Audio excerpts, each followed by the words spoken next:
Hi everyone, welcome to prepare करो। अभी एक वीडियो मैंने अपलोड किया था लास्ट, जिसमें मैंने एक सरप्राइज एलिमेंट डिस्कस किया था कैट 2023 एस्पिरेंट्स के लिए। तो आज उसी वीडियो का ये पार्ट 2 है। अगेन फर्स्ट पार्ट में मैं कुछ क्वेश्चंस यहाँ पर डिस्कस करूँगा और देन जो सरप्राइज एलिमेंट है वो यहाँ पर डिस्कस करेंगे।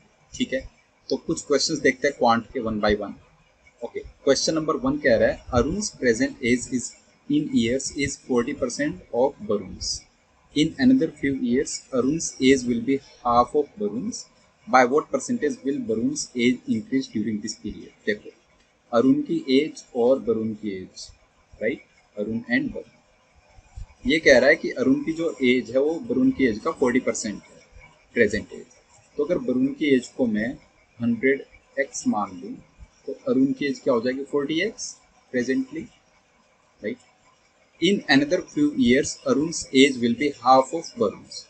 After some years, अरुण की एज वरुण की एज का हाफ हो जाएगी। तो मान लेते हैं आफ्टर k years, तो 40x प्लस k इसकी एज हो गई, राइट, और 100x प्लस k वरुण की एज हो गई। k years के बाद तब इसकी हाफ हो जाती है अरुण की एज। तो आप कह रहे हो कि 40x plus k is half of 100x plus k, right. 40x plus k is half of 100x plus के। तो यहाँ से k कितना आ जाएगा? 100x प्लस के, which implies k is equal to how much? तो 42 सा 80, मतलब k इज 20x। अगर k 20x है तो आपको बताना है वरुण की एज कितना परसेंट से इंक्रीज हुई। 100x से ये 100x प्लस 20x कितना हो जाएगा? 120x। तो अगर कोई नंबर 100 से 120 हुआ, दैट मीन्स 20% का इंक्रीमेंट वहाँ पर हो गया है। Okay, come to question number 2. A person can complete a job in 120 days. 120 days में जॉब कंप्लीट कर लेता है। He works alone on day 1. On day 2 he is joined by another person who also can complete the job in exactly 120 days. मतलब same efficiency का person join करता है। On day 3 they are joined by another person of equal efficiency. Like this every day a new person joins. तो हमें बताना है कितने days में वर्क कंप्लीट हो जाएगा। तो ऐसे केस में मान लीजिए 120 यूनिट्स वर्क है, 120 यूनिट्स, और उसमें फर्स्ट पर्सन जो स्टार्ट कर रहा है वर्क को वो 1 यूनिट पर डे काम करता है। तो फर्स्ट डे कितना यूनिट काम होगा? 1 यूनिट। सेकंड डे कितना यूनिट काम होगा? 2 यूनिट्स, क्योंकि 2 लोग रहेंगे। थर्ड डे 3 यूनिट्स काम होगा। Fourth day 4 units. ऐसे करके जिस डे ये वर्क कंप्लीट हुआ, nth डे n यूनिट्स का काम हो जाएगा, और दिस इज इक्वल टू 120। बस यहाँ से आपको n बताना है। तो 1 से लेकर n तक का सम होता है n प्लस 1 डिवाइड बाई 2।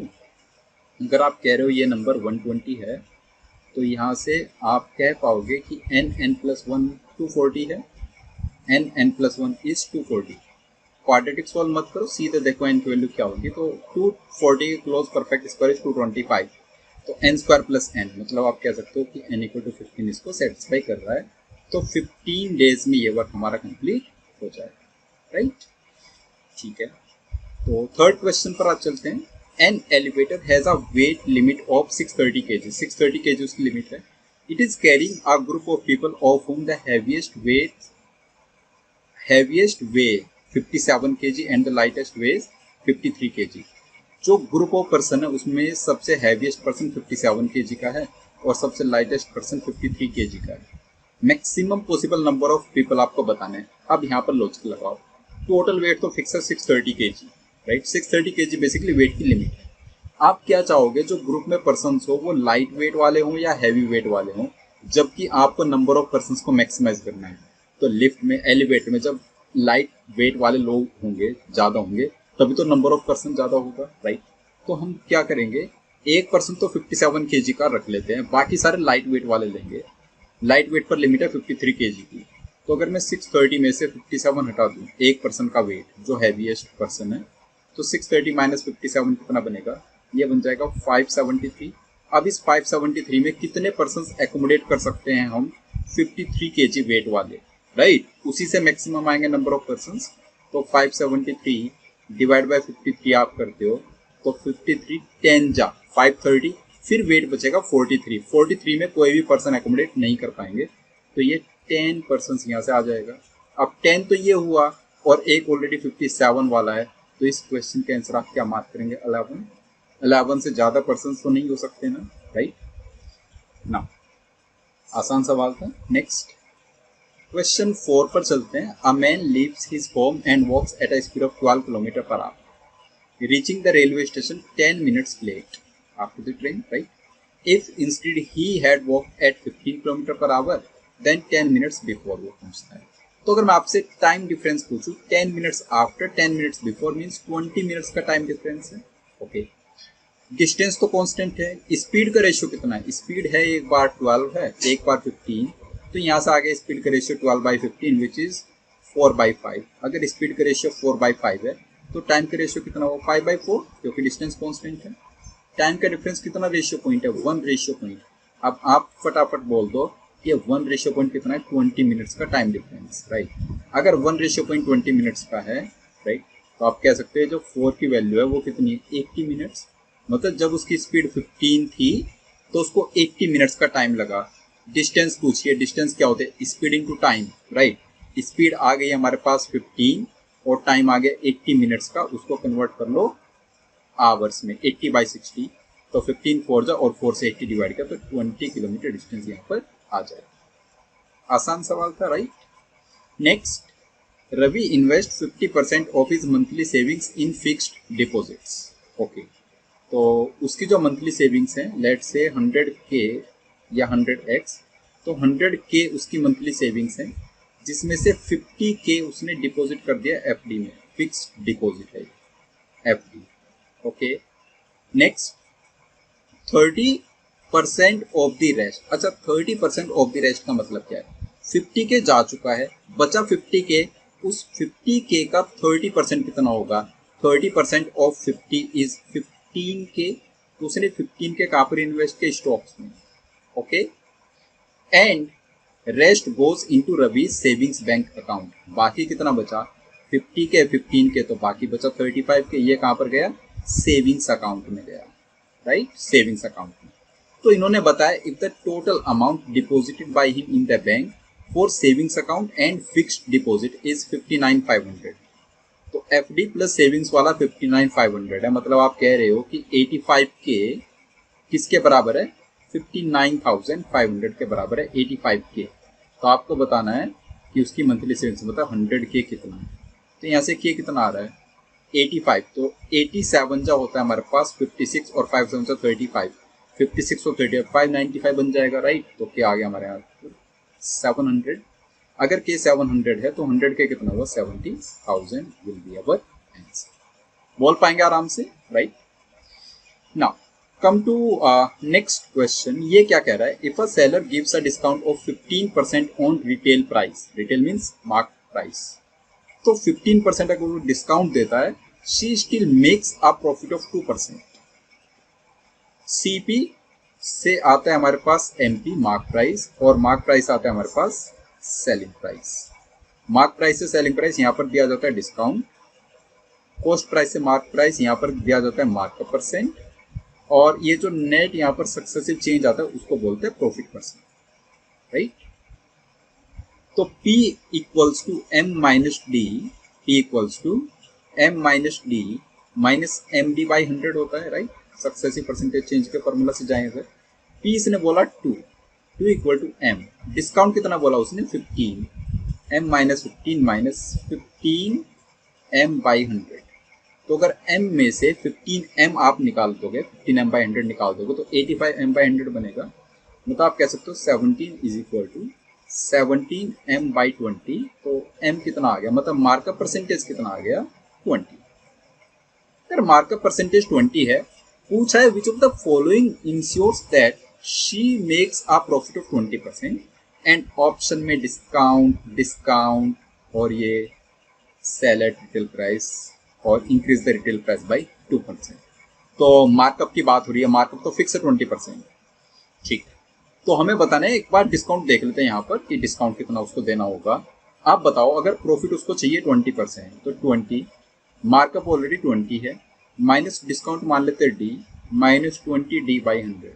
तो क्या नहीं से प्रॉफिट 20 तो सीधे मार्कअप से ही आ जाएगा।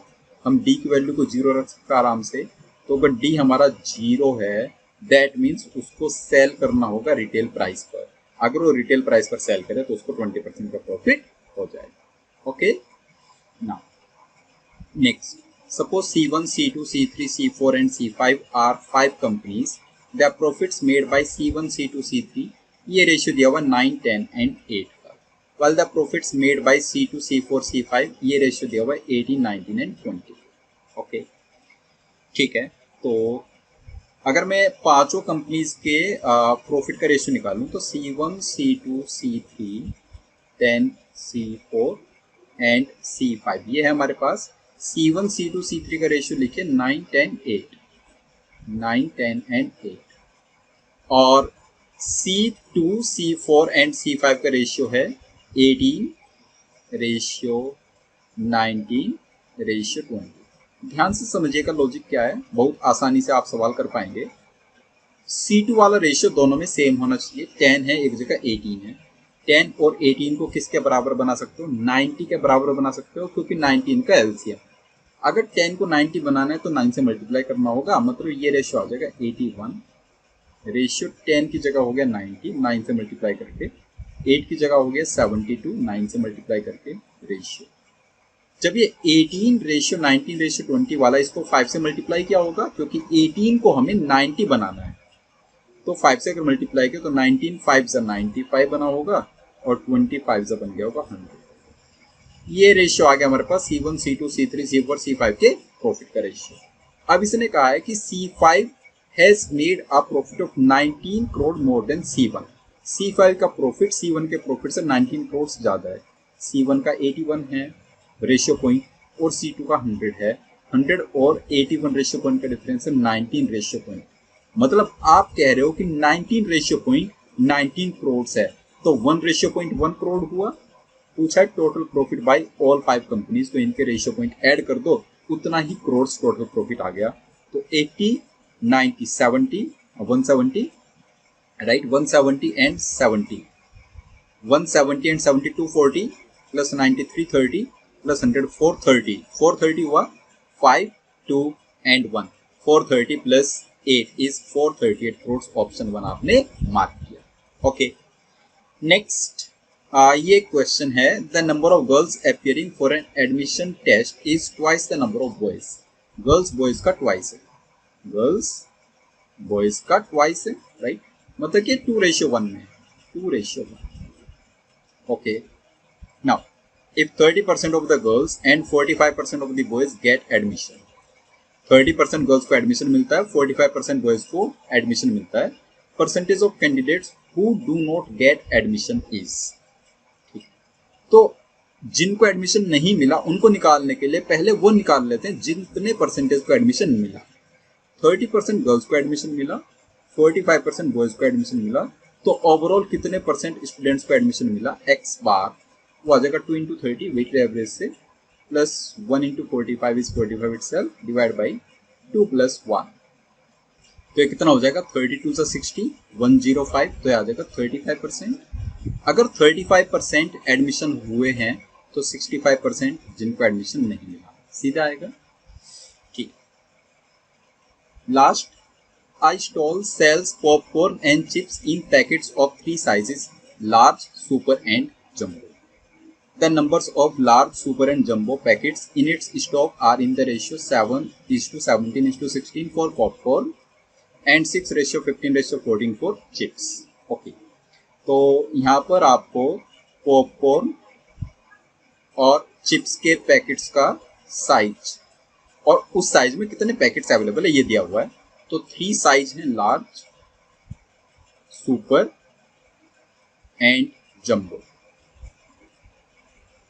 पॉपकॉर्न की बात करें तो उसमें 17:16 है. ये 7:17:16. और यही रेशियो चिप्स के लिए कितना है? 6:15:14, 6:15:14. Okay, next, if the total number of popcorn packets is same as that of chips packets, total same होना चाहिए. पॉपकॉर्न का टोटल कितना है? 7 + 17 + 16 इज 40, 40 रेशियो पॉइंट. और चिप्स का टोटल कितना है? 6, 15, 21, 14, 35 रेशियो पॉइंट. ये दोनों बराबर होना चाहिए. 40 और 35 बराबर कब होगा? जब आप 40 को मल्टीप्लाई कर दो 7 से और 35 को मल्टीप्लाई कर दो 8 से, मतलब 280 के बराबर ये हो जाए तो ठीक है। तो 47 जा और 35 8 जा। अब आप देखो, then the number of jumbo popcorn packets and jumbo chips packets का रेशियो में बताना है। तो ये 16 इंटू 7 होगा और ये 14 इंटू 8 होगा। इसका रेशियो बता दो कितना आएगा। 8 2 सा 16, 7 2 सा 14, 2/2। आप कह सकते हो 1/1 आंसर आ जाएगा, राइट। तो इसका ऑप्शन आ गया हमारा। Now next, in a market the price of medium quality mangoes is half that of good quality mangoes.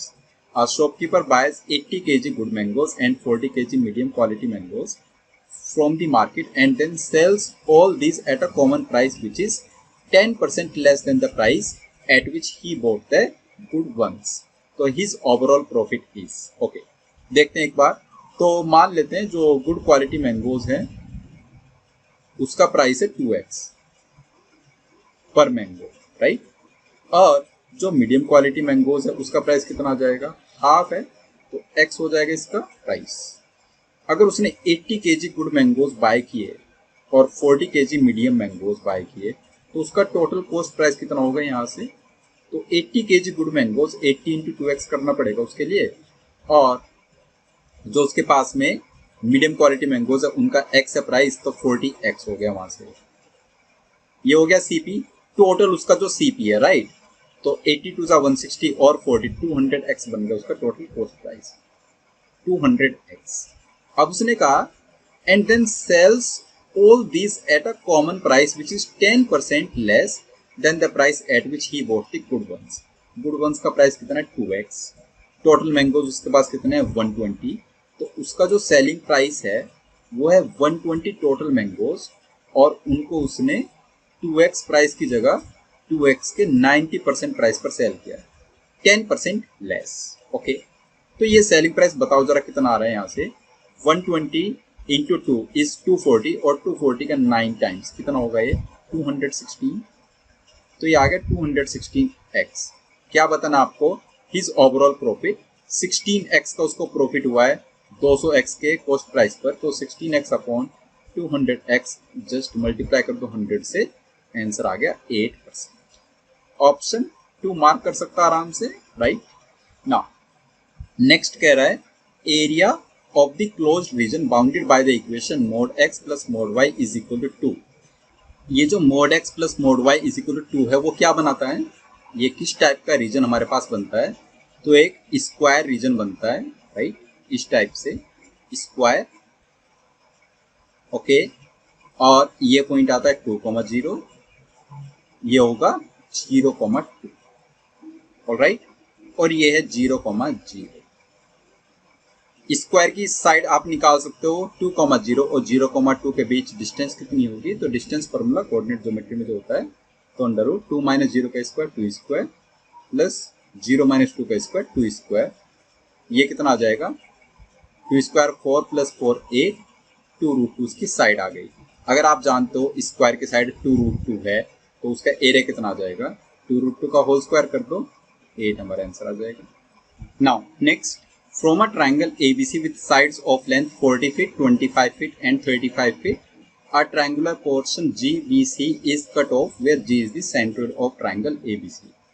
Area of remaining portion हमें बताना है। कोई ट्राइंगल था, राइट, इस ट्राइंगल ABC में एक G इसका सेंट्रोइड है, बेसिकली ABC ट्राइंगल में G इज द सेंट्रोइड, ये G कहीं पर सेंट्रोइड है, GBC को हटा दिया है ट्राइंगल में से।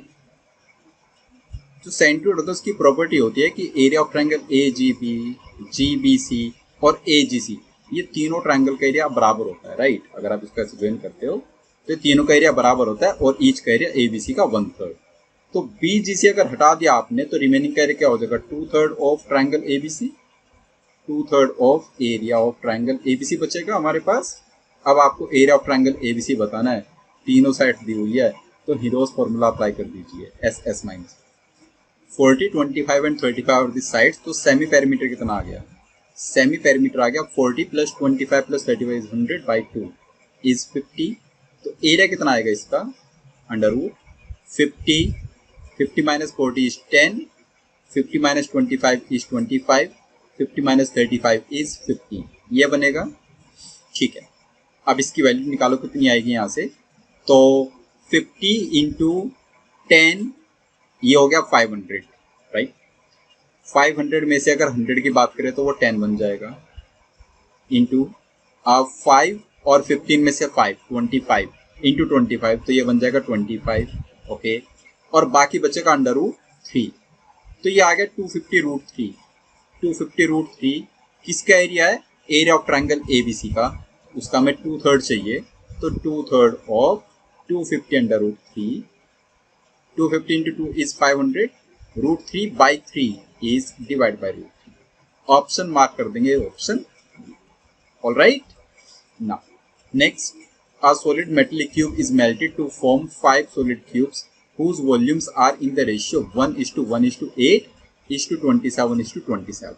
देखो हमारे पास में वॉल्यूम्स का रेशियो दिया हुआ है, वॉल्यूम्स का रेशियो तो है 1:1:8:27:27।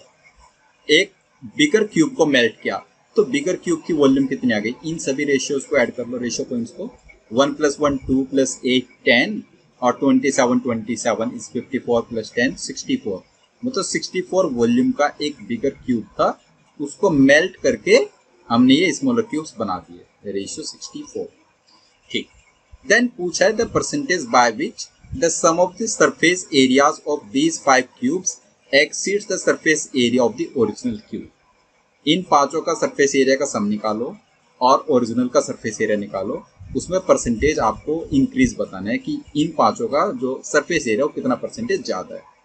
वॉल्यूम का रेशियो है, वॉल्यूम होता है एज का क्यूब, तो अगर आपको एज का रेशियो चाहिए, एज का रेशियो कैसे निकलेगा, इनके 1/3 से बेसिकली 1/3 पावर से, तो 1 की पावर 1/3 इज 1, 1 की पावर 1/3 इज 1, 8 की पावर 1/3 इज 2, 27 की पावर 1/3 इज 3 और 27 की power 1/3 is 3, and bigger cube के लिए 64 की पावर 1/3 इज 4, तो बिगर क्यूब का एज आ गया 4। अब अगर मैं इनके सरफेस एरिया की बात करूं, सरफेस एरिया तो वो होता है 6 टाइम्स एच का स्क्वायर, सभी में 6 टाइम्स आएगा, 6 को इग्नोर कर सकते हो, तो एरिया का रेशियो की बात करें, राइट, वो आएगा 1 का स्क्वायर 1, 1 का स्क्वायर 1, 2 का स्क्वायर 4, 3 का स्क्वायर 9 एंड 3 का स्क्वायर 9, और जो बिगर क्यूब है ओरिजिनल क्यूब 4 का स्क्वायर 16, उसका सरफेस एरिया आ गया। अब पांचों का सरफेस एरिया कितना है, 1 1 2 4 6 9 9 18 6 24, आपको बताना है 24 16 से कितना ज्यादा है, 24 - 16 डिवाइड बाई 16 इंटू 100 आप कर दीजिए, आपका आंसर आ जाएगा 50%, राइट। नाउ नेक्स्ट क्वेश्चन क्या कह रहा है, late ABC be a right angle triangle with BC as the hypotenuse।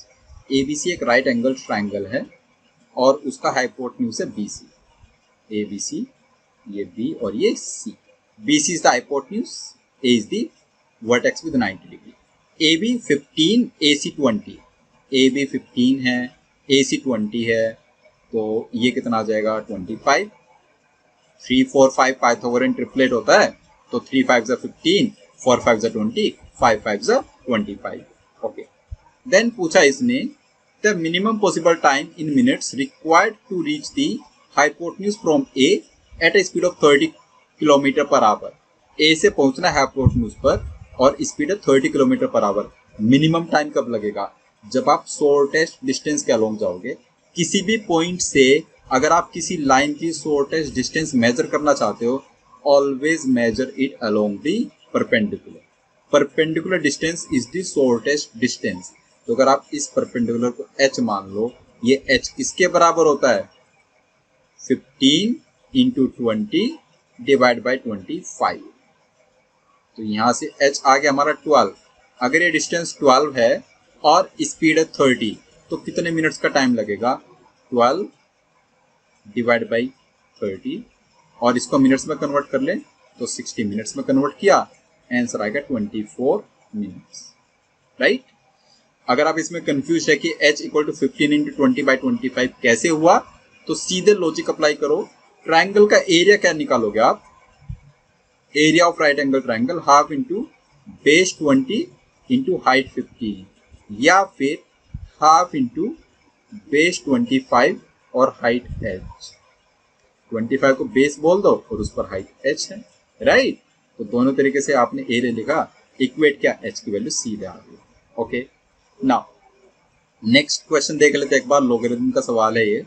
Suppose log x to the base 3 is log y to the base 12 is equal to a, where x and y are positive numbers.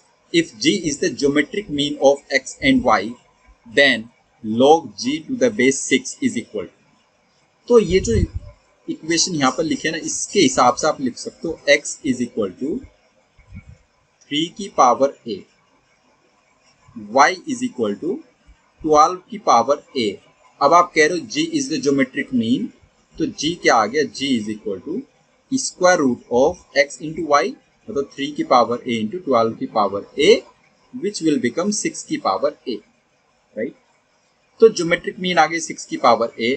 आपको बताना log geometric mean मतलब 6 की power a to the base 6, तो ये तो सीधे a आ गया ना। खत्म सवाल, ऑप्शन डी आपने मार्क कर दिया, right. Next, the value of, again logarithm का ही सवाल है, ये भी आसान सवाल है, देखते हैं एक बार कैसे करना है। Log √5 to the base 0.008। पहला आप 0.008 को लिख करके देखो, तो 0.008 बनता है हमारे पास 8/1000, विच इज 1/125, या फिर 5 पावर -3, ये बन गया 5 पावर -3, ठीक है। तो इसको आप क्या लिख सकते हो, लॉग √5 को लिख लो 5 की पावर 1/2, और इसको 5 की पावर -3, ठीक है, प्लस लॉग 81 को लिख लो 3 की पावर 4, लॉग 3 की पावर 4, और √3 को लिख लो 3 की पावर 1/2, बाकी क्या है -7। एक बार सिंप्लीफाई करेंगे तो 1/2 ऊपर आएगी पावर अपॉन -3 डिनोमिनेटर में आएगी पावर, बाकी log 5 to the base 5 will become 1, again plus 3 की पावर 4 वाली पावर न्यूमरेटर में और 3 की पावर हाफ वाली पावर डिनोमिनेटर में, और बाकी ये -7 एज इट इज।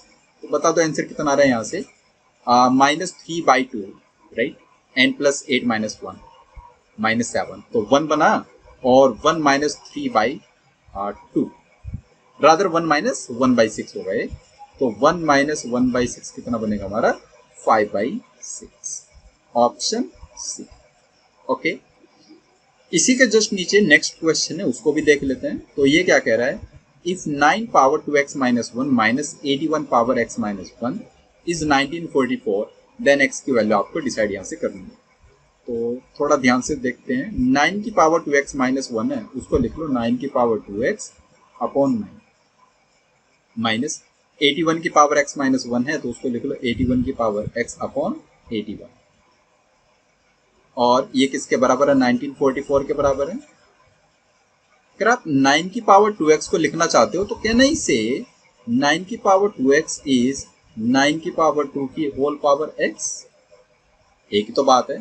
तो उस हिसाब से ये 81 पावर x बन गया, तो आप कह पाए 81 power x upon 9 minus 81 power x upon 81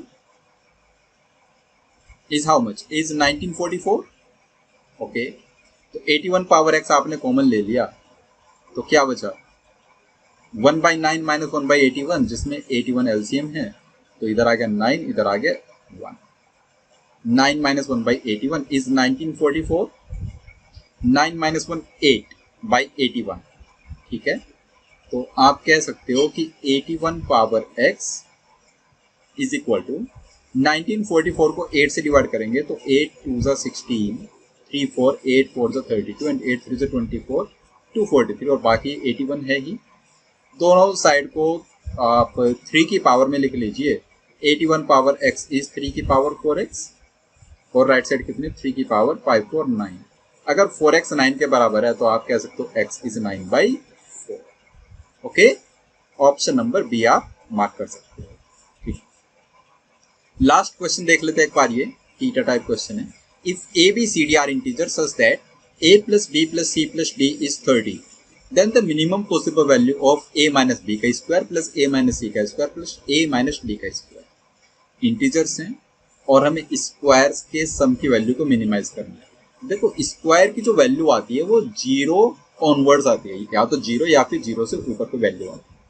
और इंटीजर्स है तो a माइनस बी का स्क्वायर इंटीजर होगा, a माइनस ए का स्क्वायर इंटीजर, मतलब तीनों का जो स्क्वायर है वो इंटीजर ही आएगा। ठीक, तो हम एक काम करते हैं, क्योंकि उसको हम जीरो भी ला सकते हैं, तो एक बार ट्राई करते हैं कि क्या हम तीनों को जीरो बना सकते हैं। तीनों को जीरो बनाने का मतलब है a equal to B, A equal to C, A equal to D. A B C D चारों बराबर होने के लिए 30 की जगह मल्टीपल ऑफ 4 होना चाहिए। तो प्रॉब्लम हो गई, मल्टीपल ऑफ 4 तो ये है नहीं। अगर 32 होता तो हम कह देते ए बी सी डी चारों 8 के बराबर है, 8 minus 8 square, 8 minus 8 square, 8 minus 8 square sum zero. वो तो नहीं है, 32 का मल्टीप्लियन है 30 है, तो इनको क्लोज डिस्ट्रीब्यूट कर दो, 7 7 8 8 क्लोज डिस्ट्रीब्यूट कर दिया। 7 7 8 8 से क्या हुआ, 7 माइनस 7 का स्क्वायर 0, 7 माइनस 8 का स्क्वायर 1 और 7 माइनस 8 का स्क्वायर 1। आंसर कितना आ गया, 1 प्लस 1। क्या नहीं से अगर हमारे पास यहाँ पर जीरो या फिर अदर इंटीजर्स अलाउड हैं तो मिनिमम सम जीरो आ सकता है, जीरो हम बना नहीं पाए, तो हमारा आंसर कितना मिल गया। आई होप क्लियर हो गया क्वेश्चन। ठीक है, तो ये जो सारे क्वेश्चंस थे वो कैट 2017 मॉर्निंग शिफ्ट के क्वेश्चंस थे, 2017 शिफ्ट 1। ओके, सारे क्वेश्चंस मैंने डिस्कस किए यहाँ पर, जो इजी क्वेश्चंस थे उसमें।